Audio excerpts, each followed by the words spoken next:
Uploads భక్తి channel కి స్వాగతం.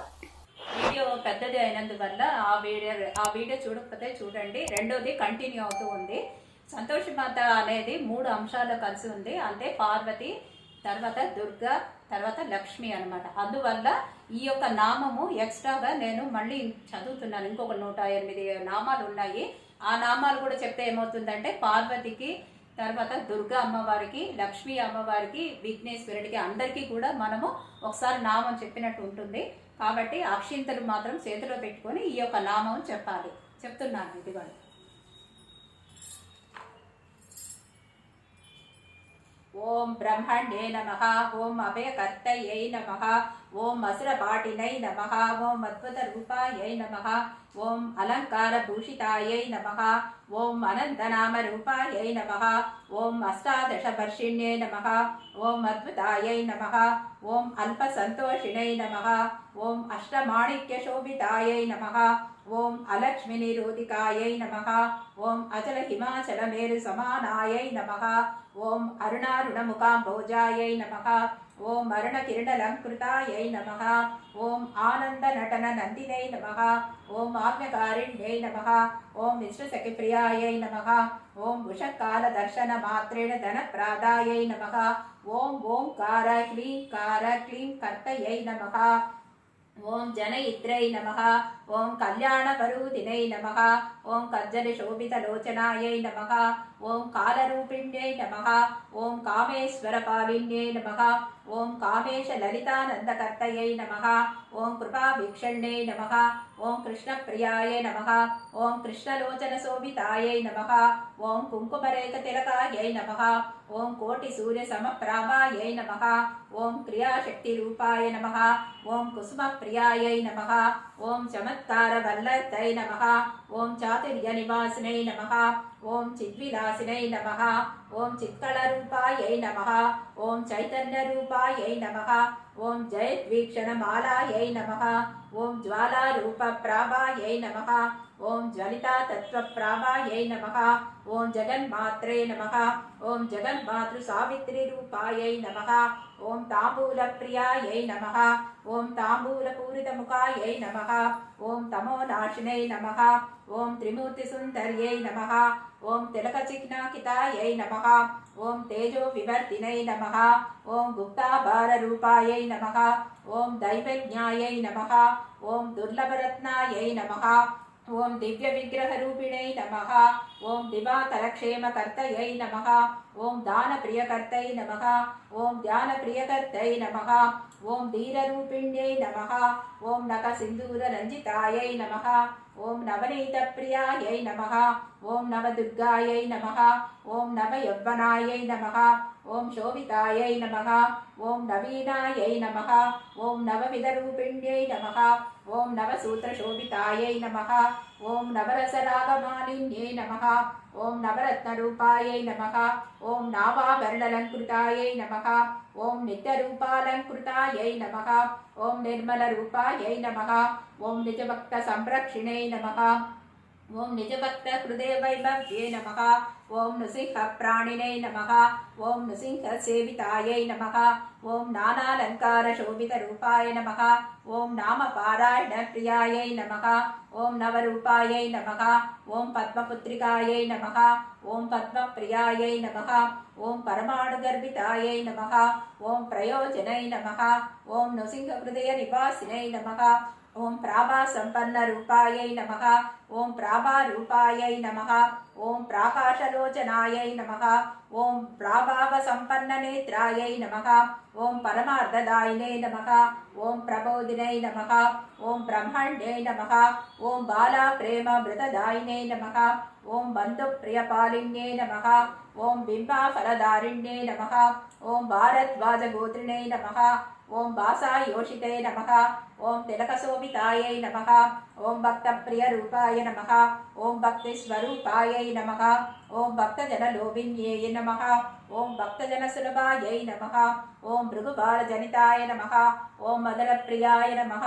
ఓం మాతృరూపిణై నమః ఓం మహాయోగరూపాయై నమః ఓం మహామాయారూపాయై నమః ఓం స్మరణమాతలాదినై నమః ఓం మధురభక్షిణ్యై నమః ఓం మాలిన్యరహితాయై నమః ఓం మహారూపిణై నమః ఓం మధురభాషిణ్యై నమః ఓం మృదస్వరూపాయై నమః ఓం మాతులప్రియాయై నమః ఓం మాతృశ్రేయోదాయినై నమః ఓం మధురమంజుడాయై నమః ఓం మహాగాయత్రి రూపాయై నమః ఓం మంగళప్రదాత్రై నమః ఓం ముహూర్తమాద్రసిద్ధినై నమః ఓం ముఖసింధూరాయై నమః ఓం విద్యావినోదినై నమః ఓం మృదస్వరూపాయై నమః ఓం యుక్తాస్వరూపాయై నమః ఓం యోగాయోగిన్యై నమః ఓం రాజదర్పరూపితాయై నమః ఓం రాజారాజసమానాయై నమః ఓం రాగరంజిణై నమః ఓం రఘుగర్భిణై నమః ఓం రామపత్ని సంలాతినై నమః ఓం రసమంజర్తై నమః ఓం రామాయణగాయినే నమః ఓం లీలారూపాయ నమః ఓం లీలానందరూపాయ నమః ఓం లీలా వినోదినై నమః ఓం లలితాంగినై నమః ఓం లక్ష్మీపదల్యాస విలాసినై నమః ఓం లక్ష్మీపదాదాత్రై నమః ఓం లలితాహృదయాయ నమః ఓం లలితాస్తోత్రప్రియాయై నమః ఓం వివేకప్రజ్ఞానరూపాయై నమః ఓం విభూతరూపాయ నమః ఓం విశ్వామిత్రనందినే నమః ఓం విలాసరూపాయై నమః ఓం వస్త్రాలంకృతాయ నమః ఓం వీరాజన్నిలలోచనాయై నమః ఓం విధివిధాత్రై నమః ఓం వరరూపిణ్యై నమః ఓం వీరాగిణై నమః ఓం విశ్వస్సారిణే నమః ఓం విశ్వజ్జననే నమః ఓం విషయశ్రీతాయై నమః ఓం విజ్ఞానప్రదాయినే నమః ఓం వింధ్యామాలిన్యే నమః ఓం విద్యుల్లతారూపాయ నమః ఓం విశ్వామిత్రవంశోద్భవాయ నమః ఓం శృంగారవేషసంపన్నాయై నమః ఓం శక్తిస్వరూపాయై నమః ఓం శుభకర్తై నమః ఓం శుభరక్షరూపాయై నమః ఓం శాస్త్రీయబద్ధమాంగళ్యాయై నమః ఓం శుభలక్షణలక్షితారూపాయై నమః ఓం శుభప్రాదాయై నమః ఓం శ్రీ సూక్తప్రియాయ నమః ఓం శుభాశిషే నమః ఓం శుభోజ్వాలాంగై నమః ఓం శంకరపాదార్పణాయ నమః ఓం సారితాయై నమః ఓం సాత్మావిర్భాయై నమః ఓం సంగీత విద్భుతాయ నమః ఓం సంగీత ప్రియాయ నమః ఓం సంతుష్టమానసాయ నమః ఓం సర్వజనప్రియకర్తై నమః ఓం సుధీర లలితారూపాయై నమః ఓం సుధామృతవర్షరూపాయ నమః ఓం సంకృతితరూపిణై నమః ఓం సంగీతప్రియాయై నమః ఓం సూక్ష్మశక్తిరూపాయ నమః ఓం సూక్ష్మగ్రాహిణ్యై నమః ఓం సూర్యసమప్రాభారూపాయై నమః ఓం సావిత్రారాధితాయై నమః ఓం సురాసురేశ్వరరూపాయ నమః ఓం సుమంగళై నమః ఓం సుధాకరరంజినై నమః ఓం సుమనోహరరూపాయ నమః ఓం సుప్రభావరూపాయై నమః ఓం సువీదచారిణ్యై నమః ఓం సూత్రత్రయాత్మికాయ నమః ఓం సుహాసినై నమః ఓం సుజనప్రియాయై నమః ఓం సునూపురాయై నమః ఓం సంధ్యార్పితప్రియాయై నమః ఓం సకలసంకల్పపూర్తాయై నమః ఓం సూర్యలోకస్థితాయై నమః ఓం సర్వవందితాయై నమః ఓం సర్వానందప్రియాయై నమః ఓం సుప్రభాతదర్శనాయై నమః ఓం సర్వశుభఫలప్రదాయై నమః ఓం సర్వాకర్షణరూపిణ్యై నమః ఓం సర్వజగద్వైదికారిణై నమః ఓం హరిణప్రియాయ నమః ఓం హరిణలోచనాయ నమః ఓం హంసనుతగమనాయై నమః ఓం అటకస్థానౌ నమః ఓం క్షణాక్షణలంకృతరూపాయై నమః ఓం క్షీరోదధిప్రియాయ నమః ఓం క్షణౌ క్షణౌ స్థాపితాయై నమః ఓం లీలాసుకనేలో నిరూపాయై నమః. మొత్తము 203 నామాలు. ఇప్పుడు అక్షింతలు, పసుపు, కుంకుమ వేయాలి.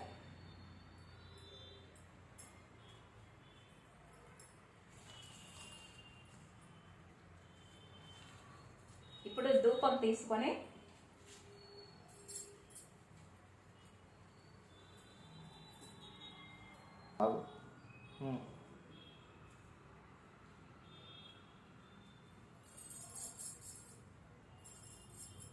దశాంగం గంగులోపేతం సుగంధం చ మనోహరం ధూపం దాస్వామి తే దేవి గృహేణ సుగంధప్రియే శ్రీ సంతోషి దేవి మాత్రే నమః ధూపమాగ్రయామి.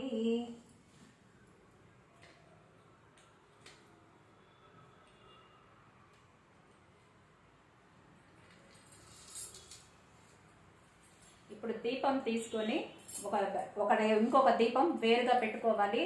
అంతా నూనెలు బత్తులు అన్నీ రెడీ చేసి పెట్టుకొని ఒక దీపాన్ని చూపించి అమ్మకి ఆరతి ఇవ్వాలి.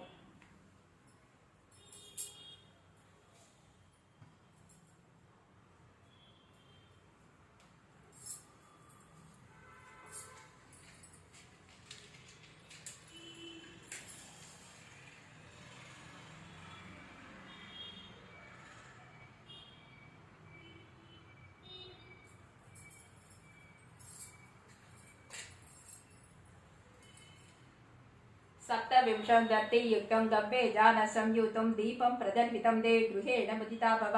श्री संतोषि देवी मात्रे नमः. मेतो हारति उतारूरी संतोषि माता की. मेतो हारति उतारूरी जय जय संतोषि माता जय जय माँ. जय जय संतोषि माता जय जय माँ. जय जय संतोषि माता जय जय माँ. श्री संतोषि देवी मात्रे नमः. दीपं दर्शयामि. दीपं दर्शनम् अनन्तरम् आचमनं विनिर्मितं. ఇప్పుడు నైవేద్యం తీసుకోవాలి. కొంచెం శనగలు బెల్లము ఇప్పుడు నైవేద్యంగా పెట్టాలి. కొంచెం నీళ్లు చల్లి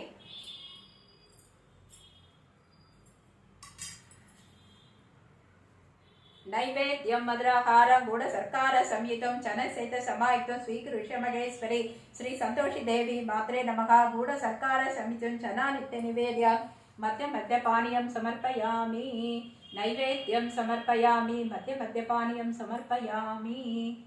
అప్పుడు కొంచెం నీళ్లు తీసుకొని శ్రీ సంతోషి దేవి మాత్రే నమః. హస్తౌ ప్రక్షాళయామి. శ్రీ సంతోషి దేవి మాత్రే నమః.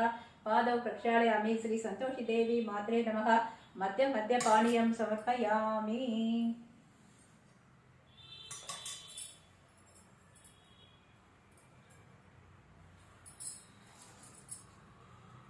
ఇప్పుడు తాంబూలం అంటే పెట్టాలి. ఒకవేళ తాంబూలం లేదు అంటే అక్షంతలు తీసుకొని కూడా తాంబూలం లాగా పెట్టచ్చు. పూగిఫల సమాయుక్తం నాగవళి దళనృత్యం కర్పూర చూర్ణ సంయుక్తం తాంబూలం ప్రతిగృహత్యం. శ్రీ సంతోషి దేవి మాత్రే నమః. తాంబూలం సమర్పయామి. ఇప్పుడు నీరాజనం కర్పూరం తీసుకొని నీరాజనం.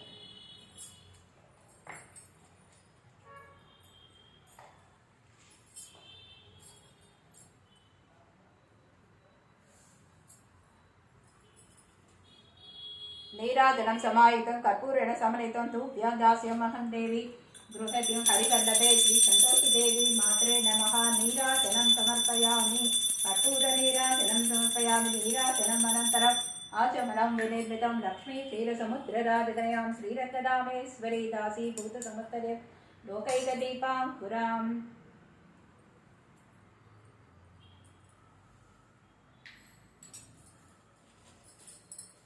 ఇప్పుడు నీరాజనమైతే సువర్ణ మంత్ర పుష్పం కొంచెం అక్షింతలు తీసుకొని పద్మాలయే పద్మకరే పద్మమాల విభూషితే సర్వనందమయే దేవి సుప్రీతా భవ సర్వదా. శ్రీ సంతోషి దేవి మాత్రే నమః. సువర్ణ మంత్రం పుష్పం సమర్పయామి. ఇప్పుడు ప్రదక్షిణాలు అయిందండి. ప్రదక్షిణాలు అయిన తర్వాత ఇప్పుడు మనం కొంచెం అక్షింతలు చేతిలో పెట్టుకొని శ్రీ సంతోషి దేవి మాత్రే నమః చాత్రం ధారయామి. శ్రీ సంతోషి దేవి మాత్రే నమః చామరం వీచయామి. శ్రీ సంతోషి దేవి మాత్రే నమః గీతం గాయామి. శ్రీ సంతోషి దేవి మాత్రే నమః నాట్యం దర్శయామి.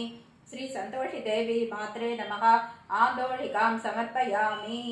ఏవం విధ సమస్త రాజ్యోపచారాన్ దివ్యోపచారాన్ సమర్పయామి అని చెప్పేసి ఇప్పుడు అపరాధన క్షమాపణ నమస్కారం. యస్య స్మృత్యా చ నామోక్త తపో యజ్ఞ వ్రతాదేషు న్యూనం సంపూర్ణాం తాం యాంతి సంధ్యో వందే హేమాంబికాం. మంత్రహీనం క్రియాహీనం భక్తిహీనం మహేశ్వరి తత్పర్యం క్షమత్వం దేవి సంతోషి నమోస్తుతే. శ్రీ సంతోషి దేవి మాత్రే నమః. అపరాధ నమస్కారాన్ సమర్పయామి. నేను ఏదైనా తప్పు చేసి ఉన్నా, శ్లోకం తప్పు చెప్పి ఉన్నా, చేసే దాంట్లో ఏమైనా తప్పు ఉన్నా క్షమించు తల్లి అని అపరాధ నమస్కారాన్ని మనసులో అనుకొని చెయ్యాలి. ఇప్పుడు ఆ తర్వాత కొంచెం అక్షింతలు తీసుకొని అనయ మాయా కృత ధ్యాన వాహనాది షోడోపచార పూజ భగవతి సర్వాత్మిక శ్రీ సంతోషి మాత దేవత సంప్రీత సుప్రసన్న వరద భవతు అని చెప్పి అక్షింతలు తీసుకొని కొంచెం నీళ్లు తీసుకొని పళ్ళెంలో వదలాలి. ఆ తర్వాత అమ్మవారి ఇదే కుంకుమ పసుపు అక్షింతలు తీసుకొని అక్షింతలు తల్లో పెట్టుకొని ఆ కుంకుమ పసుపు బొట్టు పెట్టుకోవాలి.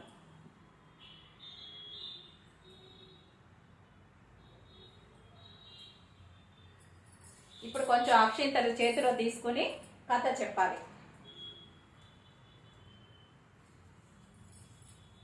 శ్రీ సంతోషదేవి మాతృ ప్రసాద్ శిరస్సు గృహని అయిపోయిన తర్వాత ఇప్పుడు కథ ప్రారంభం.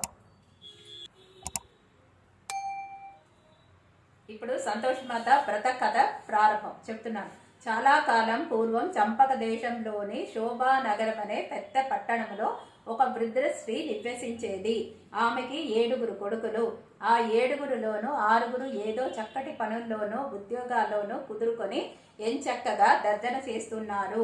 7వ వాడైన శ్రీకరుడు ఏ పని చేయకుండా సోమరిపోతాయి ఎర్రటి ఏ కానీ కూడా సంపాదన లేనివాడై ఉన్నాడు. అందువలన అతను ఎవరు గౌరవించేవారు కాదు. చివరకు కన్న తల్లి కూడా అతన్ని హీనంగా చూసేది.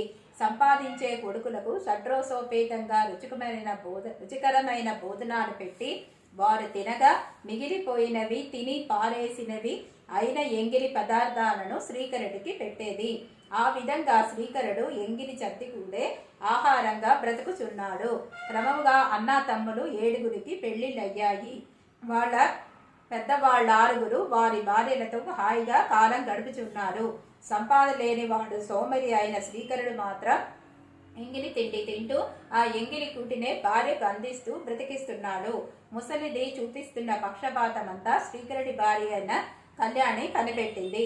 ఓ రోజున శ్రీకరుడు తన తల్లికి తనపై గల ప్రేమ గురించి ఆమె తనకు పెట్టే ఆహారం గురించి గొప్పలు చెప్పుకోసాగాడు.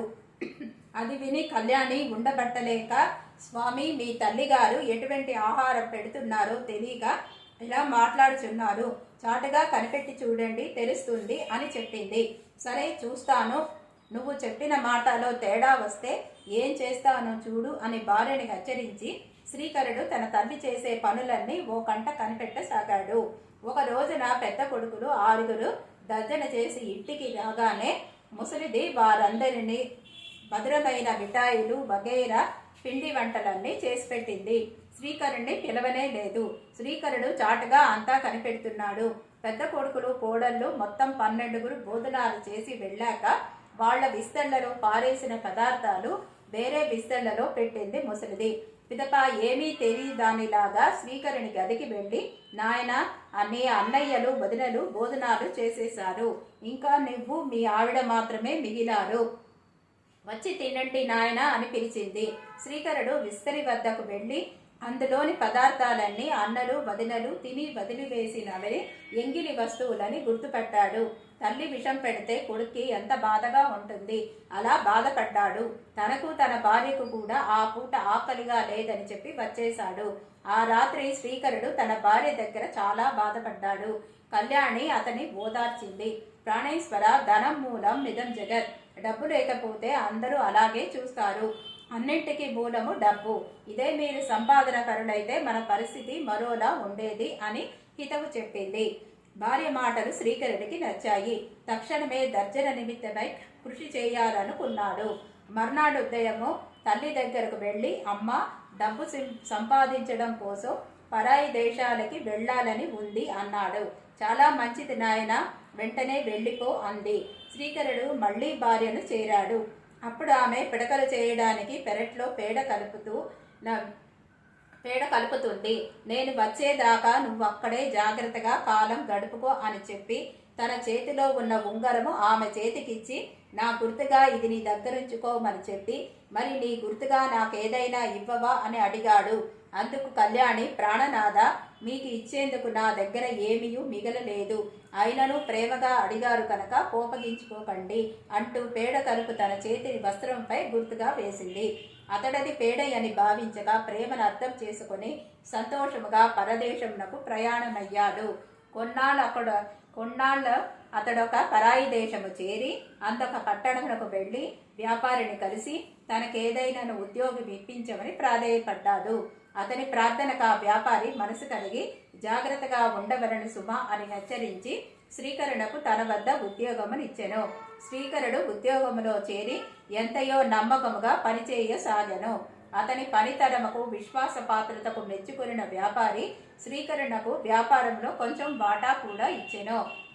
శ్రీకరుడు ఇంకను కష్టించి పనిచేసి వ్యాపారము లక్షలోనికి పెంచెను. అట్లు 12 సంవత్సరములు గడిచిపోయినవి. వ్యాపారి ముసలివాడైపోయెను.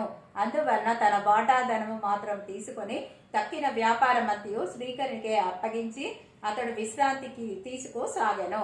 శ్రీకరుడు స్వతంత్ర వ్యాపారస్తుడయ్యను.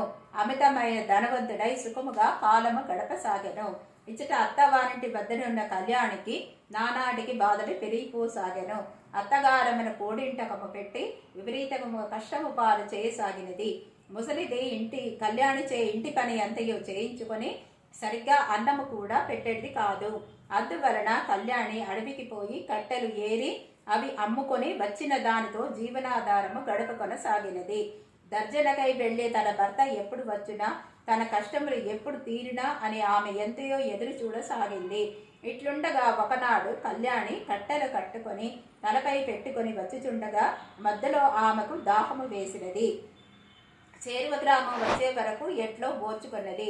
గ్రామంలోనికి రాగానే ఒకరింటికి వెళ్ళి మంచినీళ్ళు అడగబోయినది. ఆ సమయంలో ఇంటివారు సంతోషి మాతా వ్రతం చేసుకొనిచున్నారు. ఆ వ్రత మహిమ చూచుచూ కళ్యాణి దాహము మాటనే మర్చిపోయినది. అట్లే ఆ పూజను చూచుచూ ఉండి చివరలో కథ విని ప్రసాదము తీసుకున్నది. తనకు కూడా ఆ వ్రతము చేయవలనని కోరిక పుట్టినది. అందుచే వ్రత విధానమంతయు ఆ ఇంటి వారిని అడిగి తెలుసుకున్నది. అందులో ఆ ఇల్లాలు కళ్యాణిని చూసి సౌభాగ్యవతి, ఇది శ్రీ సంతోషి మాతా వ్రతము. దీనిని ప్రతి శుక్రవారం నాడును శ్రద్ధాభక్తులతో చేయవలెను. అలా 40 శుక్రవారములు వ్రతము చేసి 41 శుక్రవారం నాడు ఉద్యాపన చేసుకునేటట్లయితే ఆ అమ్మవారి అనుగ్రహం వలన కోరిన కోరికలనే తీరి నిత్య సంతోషంతో జీవించగలుగుతారు. ఈ వ్రతం చేసేవారు శుక్రవారం నాడు పురుగు పదార్థమును మాత్రము తినరాదు. అంటు నియమాలను ఉద్యాపన విధానమును తెలిపినది. కళ్యాణి విషయములన్నీ పూర్తిగా అర్థం చేసుకుని మనసులోనే అమ్మవారిని పలుమార్లు ప్రార్థించి కట్టెల మోపు నెత్తిగెత్తుకొని గృహోన్ముఖురాలైనది. దానితో ఒక ధనవంతురాలు ఆమెను పిలిచి, నీవు కోరిన ధనము ఇస్తాను, ఆ కట్టెల మోపు నాకు అమ్ముతావా అని అడిగింది. సరేనని కళ్యాణి కట్టెల కల వారికి అమ్మి డబ్బులు తీసుకున్నది. తలుచుకోవడమే ఆలస్యముగా ఆ తల్లి తనను ఈ రూపముగా అనుగ్రహించి కట్టెలు అమ్మించిందని భావించి కళ్యాణి ఆ డబ్బుతోనే ఆ రోజే సంతోషి మాతా వ్రతము చేయవలనని నిశ్చయించినది. తక్షణమే బజారుకు పోయి కావలసిన వస్తువులు కొనుక్కొని బయలుదేరినది. దారిలో ఆమెకు ఒక దేవాలయము తరసపడినది. అది సంతోషి మాతా గుడి అని చెప్పిరి. ఆ మాట విని ఆ వెంటనే కళ్యాణి అంతులేని ఆనందముతో ఆ గుడిలోనికి వెళ్ళి అమ్మవారి దర్శనం చేసుకుని అనేక రకములుగా ప్రార్థించి తాను తెచ్చిన పదార్థములన్నీ ఆమెకు నివేదించి ప్రసాదం పుచ్చుకొని ఇంటికి వెళ్ళినది. అది మొదలు ఆమె ఎంతో నియమముగా ప్రతి శుక్రవారం నాడు సంతోషిమాతను పూజించు వ్రత నియమాలను తూచా తప్పకుండా పాటించుతూ కాలము గడపసాగినది. కొన్ని రోజులు గడవగా ఒక శుక్రవారం రాత్రి సంతోషి మాత కళ్యాణికి కలలో కనిపించి, అమ్మాయి ఇదిగో నీ భర్త చిరునామా గల కాగితము అని ఆమెకిచ్చినది. కళ్యాణికి మెలుగు వచ్చి చూడగా కలలో అమ్మవారిచ్చిన చిరునామా కాగితము తన ప్రక్కలోనే పడి ఉన్నది. ఆమె ఆశ్చర్యపడి అమ్మవారి దయకు మహోత్సవమునకు ఎంతగానో ఆనందపడి దేవీ ఆజ్ఞ ప్రకారము ఆ చిరునామాకు భర్తకు ఉత్తరము వ్రాసినది. అట్లు కళ్యాణి ఉత్తరం వ్రాసిన అనతి కాలమునకే శ్రీకరుని యొద్ద నుంచి ఆమె కొంచెం ధనము ఉత్తరము వచ్చినది. భర్త నుండి జాబు వచ్చుట తోడనే కష్టములు గట్టెక్కినని కళ్యాణి ఎంతయో ఆనందించినది.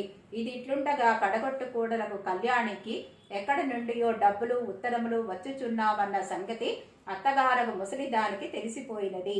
వెంటనే ఆమె పెద్ద కూడళ్లతో కూడబలుక్కొని అవి ఎచట నుండి వచ్చుచున్నావో ఆరా తీయమని పిల్లలను పంపినారు. పిల్లలు కళ్యాణి వద్దకు వెళ్ళి, పిన్ని, నీకు డబ్బులు ఉత్తరాలు ఎక్కడ నుండి వస్తున్నాయి అని అడగగా, కళ్యాణి మీ పినతండ్రి గారి నుండియే వస్తున్నాయి అని నిజము చెప్పినది. అమాయకులైన ఆ పిల్లలు ఆనందంగా తల్లుల వద్దకు బామ్మ వద్దకు వెళ్ళి కళ్యాణి చెప్పిన సంగతిని చెప్పారు. పిల్లల అల్లరి ఆనందం చూశాక తమకు కూడా బిడ్డలుంటే బాగుండును కదా అనుకుంది కళ్యాణి.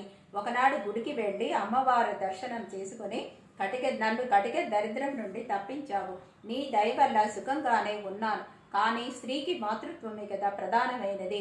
నాకు పిల్లలు లేరు కావున తల్లి నా భర్త చెంతకు చేర్చు, మా కాపురం నిలబెట్టు, నాకు కడుపు పండేలా చేయి తల్లి అని మరీ మరీ ప్రార్థించింది. ఆ భక్తురాలి ధర్మబద్ధమైన కోరికను తీర్చనించిన సంతోషిమాత ఒకనాటి రాత్రి శ్రీకరుణకు బ్రాహ్మణ ముత్తైదువ వేషమున కలలో కనిపించి, శ్రీకరుడ, నీ వివాహితుడయనియు యోగిరాలకు నీ భార్యను స్వగ్రామం నందు విడిచి వచ్చినావనియు మరచిపోయి ధన సంపాదన ఒక్కటే జీవితముగా కాలము గడుపుచున్నావు. ఇట్లైన జో పెండి ఏన చూసుకుంటివి, నీ చెంతనే ఉండవలెననియు చిలకా గోరింకల వలె కాపురం చేసుకునవలనియు ఆ పిల్లకు మాత్రము కోరికలుండవా? కావున నాయన నీవు సత్వరమే నీ స్వగ్రామమునకు ప్రయాణము కమ్ము, ఆమెను కూడి సుఖముగా సంసారము చేసుకొనుము. నేను చెప్పినట్లు చేయక నా మాటను తృణీకించిన పక్షమున నా ఆగ్రహమునకు గురి అయిన సుమ అని హెచ్చరించినది.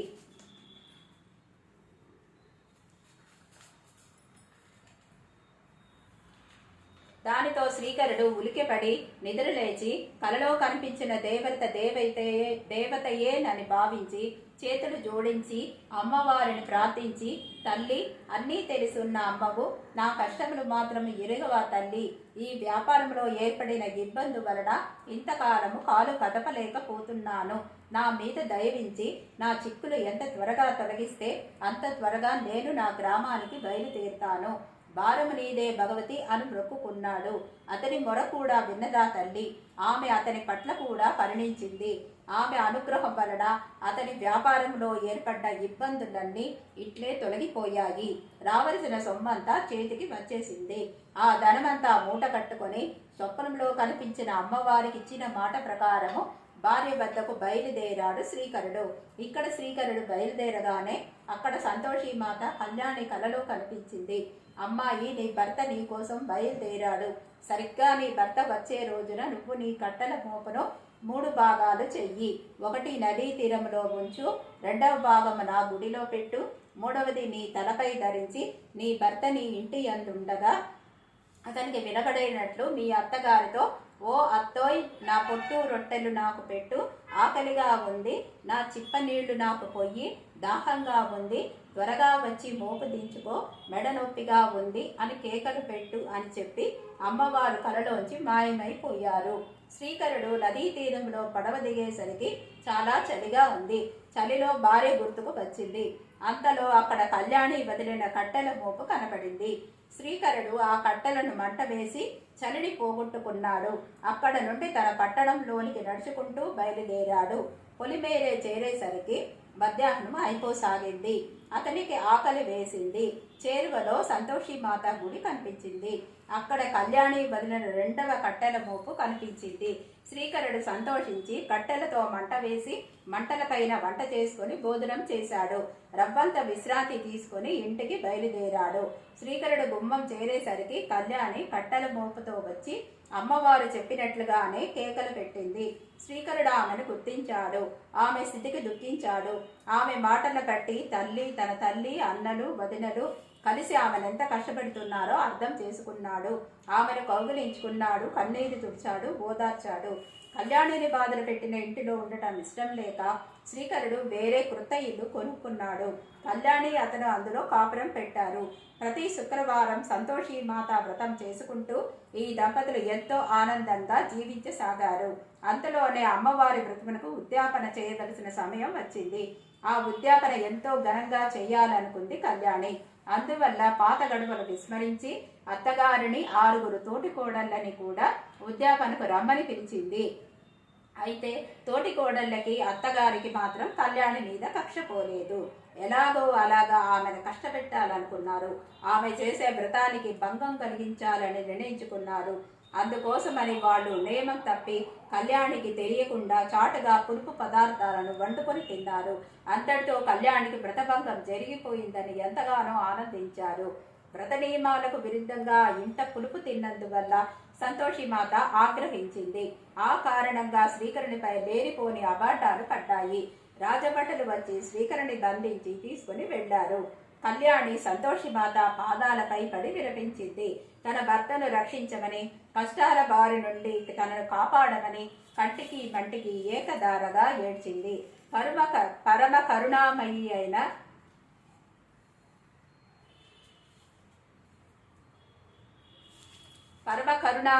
తల్లి కళ్యాణి నిర్దోషి కనుక ఆమెను అనుగ్రహించింది. అందువల్ల శ్రీకరుడు బంధ విముక్తుడై ఇంటికి చేరాడు. ఏదో పన్నుల విషయమై రాజుగారు పిలిచారని, తాను పన్ను కట్టి వచ్చేశానని, మరేం భయం లేదని చెప్పి శ్రీకరుడు కళ్యాణిని ఓదార్చాడు. తిరిగి ఆ దంపతులు ఆనందంగా సంసారం చేసుకోసాగారు. ఒకసారి సంతోషిమాత కళ్యాణిని పరీక్షించదలిచి పిచ్చకట్టవలే మారువేషం ధరించి ఒక చేత్తో బెల్లము, ఒక చేత్తో శనగలు తింటూ నోటి వెంట చొంక కార్చుకుంటూ రాసాగింది. ఆమె నోటిపైన చేతులపైన ఈగలు ముసురుతూ ఉన్నాయి. వికృత రూపంలో ఆమె కళ్యాణి ఇల్లు ఉన్న వీధికి వచ్చింది. వీధిలో పోయే పిల్లలు, ఆడుకునే పిల్లలు ఆమెను చూచి రాక్షసి అని, దయ్యం అని కేకలేస్తూ రాళ్లు రువ్వసాగారు. పిల్లలు ఆమె మీదకు విసిరిన రాళ్లన్నీ వెళ్ళి కళ్యాణి వాళ్ళ బావలకు, తోటికోడలకు తగలసాగాయి. దాంతో వాళ్ళు కంగారు పడిపోయి, అమ్మో ఇదెవరితో మాయల మారిదే, లేకుంటే దాని మీద విసిన రాళ్ళు మన మీద ఎందుకు పడతాయి, మనకెందుకు దెబ్బలు తగులుతాయి అని ఆలోచించి భయగ్రస్తులై వీధి తలుపులు మూసివేశారు. అది గమనించిన సంతోషిమాత ఆ ద్వారాలకేసి ఒక వంకర చూపు చూసింది. అంతే, ప్రళయం వచ్చేటప్పుడు వచ్చే పెద్ద తుఫాను గాలి లాంటి గాలి వీచింది. ఇంటి తలుపులు విడివిడి బళ్ళను తెరుచుకున్నాయి. ఇంటి మీద పెంకులు లేచిపోసాగాయి. ఇంట్లో వాళ్ళు గాలి విసిరికి సరిగ్గా నిలబడలేక అటు ఇటు తూలిపోతున్నారు. పైకి ఎగిరి నడవసాగారు. చచ్చారా బాబోయ్ అని గావు కేకలు పెట్టసాగారు. ఈ రగడంతా విని లోపలి ఇంట్లోంచి కళ్యాణి బయటకు వచ్చింది. వీధి వాకిట పిచ్చకత్త రూపంలో నిలబడి ఉన్న అమ్మవారిని పరీక్షగా చూసింది. ఆమె శ్రీ సంతోషి మాతయ్యలా అనిపించింది కళ్యాణికి. వెంటనే కళ్యాణి అమ్మ కాళ్లపై పడి, జగన్మాత కరుణామయి, నేను గుర్తించాను, నువ్వు నా ఆరాధ్య దైవమైన శ్రీ సంతోషి మాతవే కాని అన్యురాలు కావు. అమాయకులైన నా బంధువులను రక్షించు, నా పరువు కాపాడు తల్లి అని సవీనంగా ప్రార్థించడంతో అమ్మవారు శాంతించి చిరునవ్వుతో అదృశ్యురాలైపోయారు. అక్కడితో వాతావరణం ప్రశాంతంగా మారిపోయింది. ఇంత జరిగిన తర్వాత కూడా కళ్యాణి తోటికోడలకి అమ్మవారి మీద నమ్మకం కలగలేదు. ఎలాగో అలాగా శ్రీకరుణ్ణి కళ్యాణి సర్వనాశనం చేయాలనే ఆలోచన మానుకోలేకపోయారు. అవసరమైతే దంపతులను చంపివేయాలని కూడా నిర్ణయించుకున్నారు. చివరికో రోజున్న పాలలో విషం కలిపి కళ్యాణికి ఇచ్చారు. అమాయకురాలైన కళ్యాణి తోటికోళ్ళు ప్రేమతో ఇచ్చారు కదా, త్రాగుదామని సిద్ధపడింది. అంతలోనే అమ్మవారి కృప వల్ల శ్రీకరుడు కళ్యాణిని పిలిచాడు. అందువల్ల ఆమె పాలపాత్రను అక్కడే ఉంచి ముందుగా భర్త వద్దకి వెళ్ళింది. అదే సమయంలో అటుగా వచ్చిన శ్రీకరుడి అన్న కొడుకు ఒకడు ఆకలిగా ఉండి కళ్యాణి త్రాగకుండా అట్టి పెట్టిన పాత్రను అందుకొని ఆ పాలన్నీ గబగబా త్రాగేశాడు. త్రాగడం ఆలస్యం గావు కేకలు పెట్టు నేలపై పడి ప్రాణాలు వదిలిపెట్టేశాడు. కుర్రవాడి ఆర్తనాదాలు విని అతని తల్లి అక్కడికి పరుగున వచ్చింది. పాలపాత్రాన్ని, కొడుకు శవాన్ని చూసి జరిగింది ఊహించింది. వెంటనే కళ్యాణి పాలలో విషం కలిపి తన కొడుకును చంపివేసింది అంటూ ఊరు వాడ వినపడేలా అరుస్తూ కొడుకు శవం మీద పడి ఏడవసాగింది. అది విని ప్రజలందరూ కళ్యాణి శ్రీకర్ నానా మాటలు అనసాగారు. హఠాత్తుగా మీదపడిన హత్యా నేరానికి, అపనిందకి దంపతులు ఎంతగానో పరితపించారు. అయినా సరే అన్నింటికీ ఆ తల్లే ఉంది అని ధైర్యంతో మనసారా ఆ తల్లినే స్మరించసాగారు. భక్తులను రక్షించడంలో భాగ్యముని మించిన వారు లేరు కదా. తన భక్తులు కంటతడి పెడితే ఆ తల్లి భరించదు. అమ్మవారు వెంటనే కరుణించారు. విషం పాల వల్ల మరణించిన బిడ్డను బ్రతికించారు. ఆ కుర్రవాడు నిద్ర లేచినట్టుగా లేచి కూర్చున్నాడు. అంతా కలిసి కళ్యాణిని శ్రీకరిని తిట్టడం విన్న పసికందు, అమ్మ పిన్నిని బాబాయిని తిట్టకండి, ఆకలిగా ఉండి ఆ పాలు నాకు నేనే స్వయంగా త్రాగాను, అంతేగాని పిన్ని నాకు ఇవ్వలేదు అని చెప్పాడు. దాంతో కళ్యాణి శ్రీకరుడు నిర్దోషులని తేలిపోయింది. అయితే కళ్యాణి కోసం పెట్టిన పాలల్లో విషం ఎవరు కలిపారు అన్నది ఆలోచించారు. దానితో విషం కలిపిన తోటి కోడలు తన రహస్యం దాగదని గుర్తించి తక్షణమే కళ్యాణి కాళ్ల మీద పడి క్షమాపణ కోరుకుంది, లంపలేసుకుంది.